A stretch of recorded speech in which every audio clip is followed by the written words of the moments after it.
In this video I am going to tell you how you can change the DNS server in Windows 10 and Windows 11. For this you need to go to a Windows PC, and herein you need to type control panel. Just open this control panel, and after that you need to click on network and internet option, and herein click on network and sharing centers, and now go to the change adapter settings from the left hand panel, and herein you need to see which internet you are using. I am using this one. Just right click here and click on the properties option here, and herein first of all click on internet protocol version 4. Click on use the following DNS server. For DNS should be 888, alternate DNS should be 8844, and just press on OK.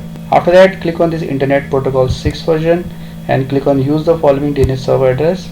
So preferred DNS should be this and alternate DNS should be this. So you can see this 88 is showing here at the end and 44 is showing. I will share you this command as well in the video description. Check out description as well, and now click on OK. So after following all these steps, make sure to restart your PC to complete this process. In case you face any problem, you can mention it in the comment section and I will make sure to give you reply. In case you find this video helpful, just hit on the like button, also subscribe my channel for upcoming videos.